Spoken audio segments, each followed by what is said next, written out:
I'm quite particular about how I buy clothes. I'm trying to be more particular. Here is a guide to 5 places that I like to thrift in Berlin. And I'm also going to show you pieces that I've bought in each of these thrift shops, just so that you can see their vibe, and because I want to talk about the pieces that I've bought because I love them and I love talking about clothes. The first place that I'm going to recommend is in Kreuzberg. It's called Blackbird Vintage, and the vibes here are very fashion. The space is bright. It is not cluttered. There are not too many clothes in there. You can really see everything. All of the pieces have space to breathe. The curation, as I say, it's very fashion. So there's a lot of brands that you would recognize, and everything is quite cool. And then the prices, I have to say, it's expensive. I imagine their rent is probably quite high because it's quite a cool area. As I say, the pieces are, some of them, designer originally. Things I have bought at Blackbird. This dress, this was in the window, and I hadn't been planning on going thrifting that day, but I saw it, I thought that is beautiful, so I went and I asked them to try it on. Someone came up to me and said, that looks great. It looks so great. If you're not going to take it, would you mind if I tried it on? And I thought, I'm gonna have to buy it now. I love it for the summer, just that, and then just some cowboy boots or something. Then in the winter, it's also come in really handy. I find it layers so gorgeously over jeans and just leaning into the bagginess, and then I can just, because it's winter, wear a million jumpers on top, a coat, and I'm good to go. It looks really cool. The second thing that I bought in Blackbird is this black leather bag. The reason I like this is because it has gold hardware and I wear gold jewelry, and I also love the lining. It is a cotton striped material, and it's kind of beige and cream, super thin stripes. It's kind of giving pajamas. I also love the size of this bag. I can fit my laptop in here with a water bottle, with a few books, and I also love that the straps are adjustable. So this picture is long, and like that I can wear it crossbody, but with just some poppers I can make it shorter and wear it as a shoulder bag. This was originally Hugo Boss, so again, expensive, but you can just tell it's well made and it's really useful. And also Hugo Boss, I forgot, is a German designer, and so I love that. I love that I bought a Hugo Boss bag in Berlin. The second thrift shop that I'm going to recommend, also in Kreuzberg, it's called Scusi Italian, and it's not the kind of thrift shop I would have thought that I would like necessarily, because the space is not that light. The windows aren't that big, and they do have quite a lot of clothes in there. It's not ridiculous, you're not rifling through buckets or anything, but it's pretty cramped. But they have really good curation. So it's called Scusi Italian. I think they source everything there from Italy. That's what the name implies.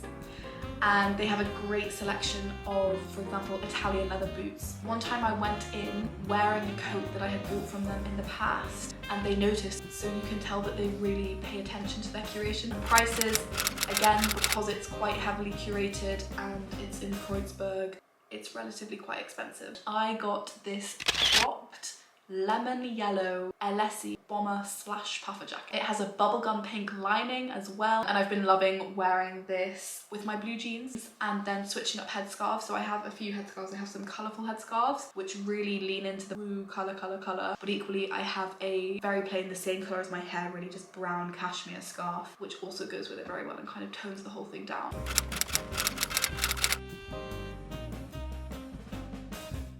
The third place that I'm going to recommend is called Vintage Revivals, and they have a few of these around Berlin and actually around Germany. I saw one in Hamburg as well, but the one I went to is in Prenzlauer Berg. The space in this store is great. They do have a lot of clothes, but it's very big, so it doesn't feel like there are a lot of clothes. All of the clothes still do have space to breathe. It's very light. There are a lot of windows. They have some great big mirrors. Curation. I wouldn't say it's actually overly curated at all, but I feel like Vintage Revivals is kind of like if you just need something. It's almost like going into a Zara or ASOS or something like that, but it's all secondhand, so they kind of have something for everyone. They just have a lot of every category. It's nicely arranged in that sense, but it's not necessarily curated in terms of vibe or style. Price, it is a little bit on the pricier side. I came here because I was looking for a quilted jacket, and they didn't disappoint. I knew in particular actually I wanted a Barber jacket. What I love about this is the colour. It's white, and I find that most jackets tend to go quite dark colours. And then I said this to my friends and I was like, I'm so cool because mine is white and it's so different to everyone else's, and they said, shut up. But you do realise that jackets on coats tend to shift towards more dark colours because it's practical, and they were totally right. But the thing is that I'm not wearing mine out and about in the countryside to go shooting or whatever people do in barber jackets. I'm just skipping around Berlin. I also love the sporty vibe of this jacket. It is not waxy and countryside-y like other barber jackets. It is just a light, I don't really know what you call that material, like a light anorak-y type material. And the lining as well, like imagine the lining for like football shorts or something, it's like that, but it has the classic British countryside check pattern on it. And there's just something so great about contrast in fashion, in life. And so having the juxtaposition of this very, very traditional print with the very, very modern, sporty, breathable material, I think is really interesting. I have been wearing this jacket. It just kind of goes with everything. When I don't really know what else to wear, it's just a white jacket. And I've just been loving wearing headscarves recently. I think everyone has, to be honest. But when I wear this with a headscarf in particular, I feel like the Queen of England or something. Very British, very classic, because it's a British brand. The fourth place that I'm going to recommend is called Homefullofclothes. They also have a shop in Prenzlauer Berg. The space here is light, you can see everything, but it's not that big, so it is a little bit cluttered. The curation, I wouldn't say they have a particular vibe, but it's very fashion forward. Dare I say trend forward. Price, I would say expensive because it's fashion forward, and so they have a lot of fashion brands, designer brands. Here I have thrifted one headscarf, and I love this headscarf. I've been loving wearing headscarves in general. I don't know if it's a Northern European thing and if everyone over here has been wearing headscarves because it's just so cold. Is Berlin Northern Europe? I don't know. It's cold here, and maybe it's adjacent to the Russian babushka thing. I don't know if they've just become particularly trendy this year. I think they have. I think even men wearing headscarves has been a particular trend that we've seen. Also, there's something very British about it. It reminds me of a photo I saw by a photographer called David Stewart at the summer exhibition in 2023, and it's just two very British looking old women and they're holding chips. Again, super British from the chippy. I don't know what's going on, but headscarves are happening. This headscarf in particular is great. The material is super, super stretchy, and so I can really, when it's really cold, wrap my face in it and remain so toasty and warm. It's a little bit elasticated, so it really stays put. And obviously headscarves are a tricky business. You know, you want it to look effortless, but it is not effortless at all, trying to get the fabric to sit just right. Whereas because this is elasticated, it's like a cheat headscarf. And it's pretty long, so I can wear it as a normal scarf as well. And it looks really great with the lemon yellow jacket because they have the same shade of neon yellow running through them. The fifth place that I'm going to recommend is a flea market in a supermarket car park that happens every Sunday morning in Wilmersdorf.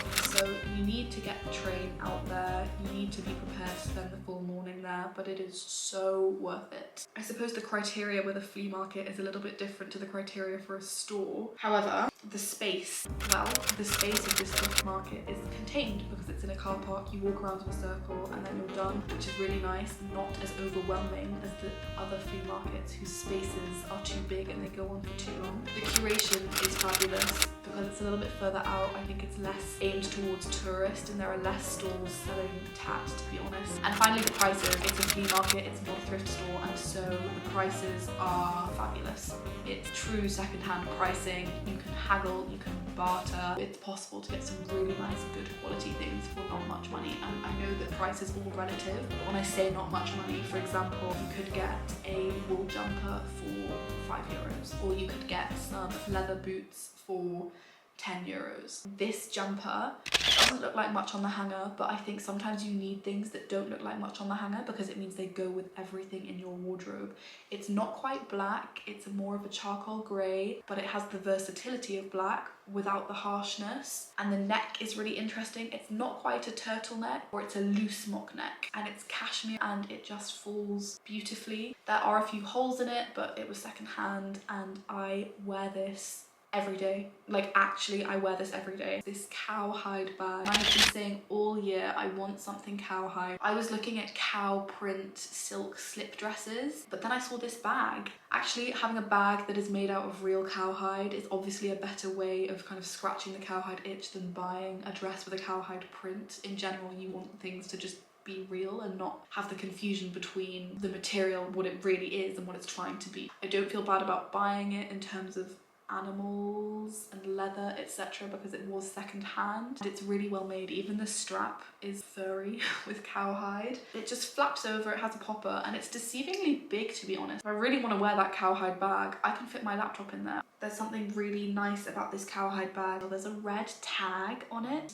It looks like the Levi's tag almost, and I'll wear Levi's jeans, and so I like the way they echo one another. I love the man that sold it to me. This is classic when you go to a flea market. You'll make a friend or you'll have a nice chat. I kind of saw it, I spoke to him about it. I said, you know, I really like this. Okay, I will buy it, but only if you do it for 15 euros. He said, oh, my wife will kill me. And he made this whole thing, as sellers do, you know, you're robbing me blind, etc. His wife wasn't there and he was like, quick, before she comes back. I, again, have worn it so much, but I do think that some prints are just so classic that they are a neutral, and so leopard print definitely falls into that category, as does cowhide. Because it's real cowhide and because it's such a classic, I just find you can wear it with anything, even the yellow neon coat. Okay, I think that is everything I have to say about thrifting in Berlin. There will be Google Maps linked in the description, Instagram pages, things like that.